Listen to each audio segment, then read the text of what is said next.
जय हिंद साथियों, कैसे उम्मीद करता हूँ आप सभी अच्छे होंगे। स्वागत है आपके अपने परिवार रन क्लासेस फॉर यू में। जो भी मेरे भाई बहन कक्षा 10 में हैं और बोर्ड एग्जाम देने वाले हैं 2024 का, तो आप लोग इस वीडियो को अंत तक पूरा देखिएगा। इससे बाहर आपको कुछ नहीं पढ़ना है, जो मैं बताऊँगा वही पढ़ के चले जाइएगा। आपके एग्जाम में 70 में से 70 नंबर आपको देखने को मिल जाएंगे।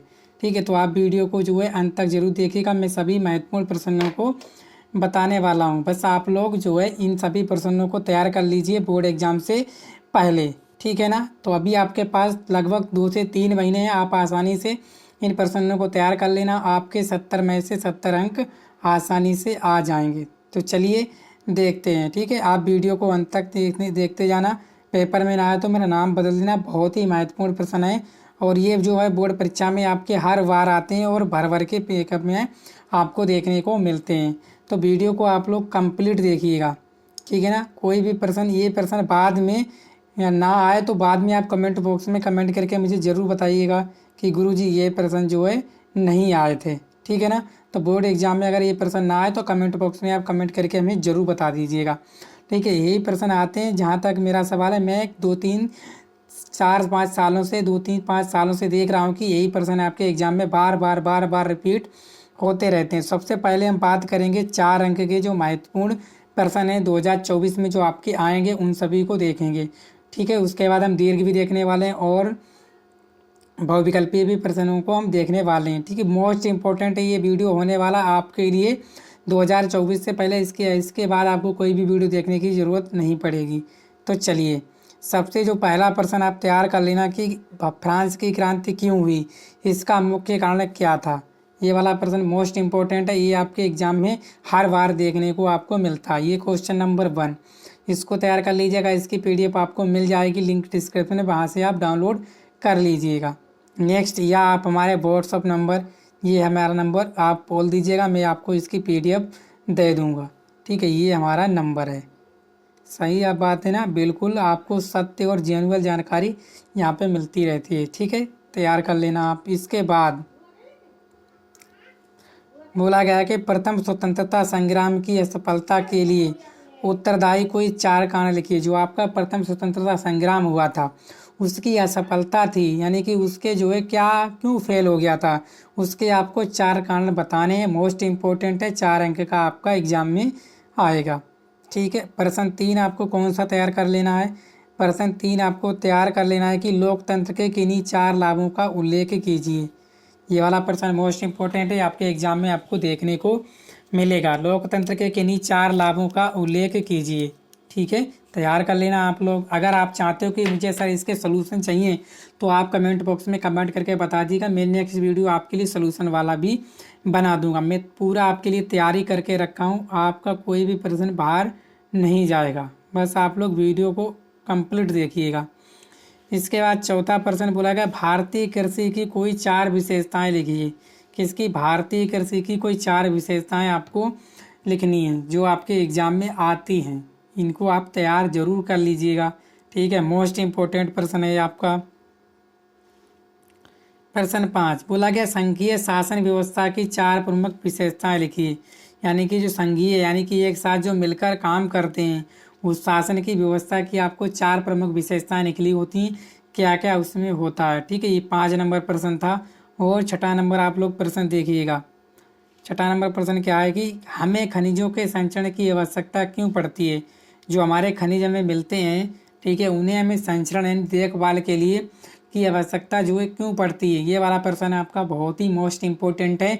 एग्जाम में शायद ही कोई एग्जाम ऐसा गया हो जिसमें ना आया हो, वरना 100% से लेकर 1000% तक ये प्रश्न जो है आपके एग्जाम में देखने को मिलता है। तो आप लोग इन सभी प्रश्नों को मिस मत कीजिएगा, तैयार कर लीजिएगा। ठीक है, अगर आप चाहते हो कि मेरे बोर्ड एग्जाम में 70 में से 70 आएँ, क्योंकि आप भी जानते हो बहुत ही कठिन होता है सामाजिक विज्ञान को याद करने में। ठीक है, तो इसीलिए मैं आपके लिए मोस्ट इम्पोर्टेंट वीडियो लेकर आया हूँ जो आपको एग्जाम में एक भी प्रश्न बाहर नहीं जाएगा और 70 में 70 अंक आपको देखने को मिलेंगे। क्वेश्चन 7, विश्व व्यापार संगठन से आप क्या समझते हैं।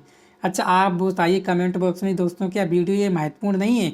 क्या ये प्रश्न सब महत्वपूर्ण नहीं है? आप खुद सोच के देखना और कमेंट बॉक्स में कमेंट करके मुझे लास्ट में ज़रूर बता देना कि सर आपने जो प्रश्न बताए हैं वो आपके जो है प्रश्न एग्जाम में आने वाले नहीं हैं। तो आप एक लाइक करना और चैनल को सब्सक्राइब भी कर लीजिएगा अगर आपको लगता है कि बहुत ही महत्वपूर्ण प्रश्न है और आपके एग्जाम में देखने को मिलते हैं। इसके बाद 8वां प्रश्न, अर्थव्यवस्था में संगठित क्षेत्र में रोजगार की किन्हीं 4 विशेषताओं का उल्लेख कीजिए। यानी कि जो आपकी अर्थव्यवस्था है उसमें संगठित क्षेत्र में रोजगार कैसे प्राप्त हो सकता है उसकी आपको 4 विशेषताएं बतानी है। ठीक है। Question number 8। क्वेश्चन नंबर 9, राष्ट्रवाद से क्या तात्पर्य? यूरोप में राष्ट्रवाद उदय होने से कौन सी परिस्थितियां सहायक हुई? तो आपको बताना जो यूरोप में जो राष्ट्रवाद हुआ था उसका क्या तात्पर्य है और राष्ट्रवाद उदय होने से कौन सी परिस्थितियां सहायक सिद्ध हुई। ठीक है ना। यानी एक राष्ट्रवाद देश बन जाए कोई भी तो उसमें बहुत बेनिफिट मिलता है। ठीक है ना। तो कौन सी परिस्थितियां थी जिसमें जो है सहायक हुआ यूरोप वालों के लिए, ये आपको बताना है। ठीक है। 10वां प्रश्न बोला गया समवर्ती सूची की 4 विषयों का उल्लेख कीजिए। जो समवर्ती सूची है उसमें आपको 4 जो विषय हैं उनका उल्लेख करना है। Question number 10। ठीक है। 11वां प्रश्न आपका मोस्ट इम्पोर्टेंट है, शायद आपको देख ना रहा हो पर मैं आपको पढ़ के सुना देता हूँ। मृदा अपरदन क्या है?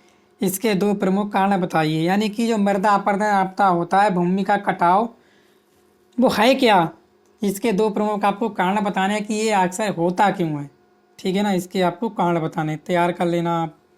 इसके बाद जो 12वां प्रश्न है देखिए मोस्ट इम्पोर्टेंट है, 12/1929 में होने वाली आर्थिक महामंदी के 4 कारण लिखिए। जो आपकी 1929 में हुई थी आर्थिक महामंदी, उसके जो है आपको क्या लिखने हैं? 4 कारण लिखने हैं। ठीक है। चलिए नेक्स्ट 13वां प्रश्न। ये भी प्रश्न काफ़ी टाइम एग्जाम में आता है, अगर आप कुछ भी देखोगे मॉडल उसमें भी आपको देखने को मिलेगा। बोला गया सत्ता की साझेदारी के महत्व को समझाइए। यानी जो सत्ता की साझेदारी उसका क्या महत्व है उसको आपको समझाना है। ठीक है। चलिए 14वां प्रश्न ये मोस्ट इम्पोर्टेंट है, जल संसाधन के संचालन के 4 उपाय। जल संसाधन संचालन के 4 उपाय आपको बताने हैं, किस तरह से हम संचालन कर सकते हैं। क्वेश्चन 15, राष्ट्रीय आय में वृद्धि हेतु कोई 4 उपाय सुझाइए। यानी कि राष्ट्रीय आय में जो वृद्धि होती है उसके कोई 4 उपाय आपको बताने हैं। ठीक है ना। तो ये हमारे लघु प्रश्न थे, मोस्ट इम्पोर्टेंट 15 लघु प्रश्न है। ठीक है। इनको आप तैयार कर लेना, 100% आपको एग्जाम में देखने को मिलने वाले हैं। इसके बाद आपको दीर्घ उत्तरीय प्रश्न जो आपके 6 अंक के एग्जाम में पूछे जाते हैं। ठीक है। इसके बाद जो है 6वां प्रश्न क्या बोला गया है? बोला गया है कि भूक्षरण से आप क्या समझते हैं, इसे रोकने के 4 उपाय बताइए। यानी कि जो भूमि का क्षरण होता है उससे आप क्या समझते हैं, इसे रोकने के 4 उपाय। यानी 6 अंक आएगा और मोस्ट इम्पोर्टेंट प्रश्न है, तैयार करना इसको। ठीक है ना। दूसरा प्रश्न बोला गया कि विदेश व्यापार से क्या आशय है, इसके किन्हीं 3 लक्षणों का उल्लेख कीजिए। यानी कि जो विदेशों में व्यापार होता है उसका क्या मतलब है, इसके किन्हीं 3 लक्षणों का उल्लेख कीजिए। ये भी आप तैयार कर लेना। आप नोट्स तो बनाए होंगे, अगर नोट्स ना बनाए वो मैं आपको 2-3 दिन में प्रोवाइड करा दूंगा। ठीक है। तभी तैयार कर लेना आपने। इसके बाद संसाधन का अर्थ लिखिए, एक संसाधन के रूप में भूमि का उपयोग बताइए। यानी कि जो संसाधन है उसका क्या अर्थ है, एक संसाधन के रूप में भूमि का आपको उपयोग बताना है। आप साथ साथ में नोट करते भी चलिएगा, वैसे तो मैं आपको PDF प्रोवाइड करा ही दूंगा। ठीक है। चलिए नेक्स्ट 4था प्रश्न बोला गया है कि परंपरागत, इसकी तो मैं गारंटी ले सकता हूँ 100% से लेकर 1000%। क्या परंपरागत तथा गैर परंपरागत ऊर्जा संसाधनों को समझाइए। यानी कि जो परंपरागत हैं और गैर परंपरागत जो आपके ऊर्जा स्रोत हैं उनको आपको समझाना है। ठीक है। दीर्घ में आएगा, लगभग आपको 4 से 6 लाइनें लिखनी होंगी, तभी आपको 6 अंक मिल पाएंगे जो आपने टारगेट बनाया 70 में से 70 अंक लाने का। ठीक है। 5वां प्रश्न ये भी मोस्ट इम्पोर्टेंट है, क्या है? नदी परिवहन तथा सड़क परिवहन में अंतर स्पष्ट कीजिए। जो आपका नदी परिवहन है और जो आपका सड़क परिवहन है उसमें आपको अंतर बताना है। मोस्ट इम्पोर्टेंट प्रश्न है आपका, तैयार करना आप लोग। ठीक है। चलिए 6वां प्रश्न, असहयोग आंदोलन कब और क्यों वापस लिया गया। जो असहयोग आंदोलन था आपका वो कब और क्यों वापस लिया गया, मोस्ट इम्पोर्टेंट है। ठीक है। तैयार कर लेना।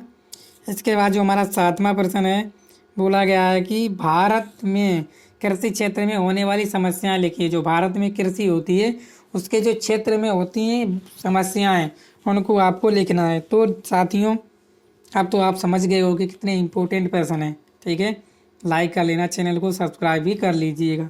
ठीक है, क्योंकि आपका भाई इसी तरह आपकी मेहनत करता रहेगा आपके लिए, और आप अपनी एग्ज़ाम में अच्छे से एग्ज़ाम में नंबर पा सको। इसके बाद संगठित तथा असंगठित क्षेत्रों में अंतर, ये भी आपका मोस्ट इम्पोर्टेंट प्रश्न है।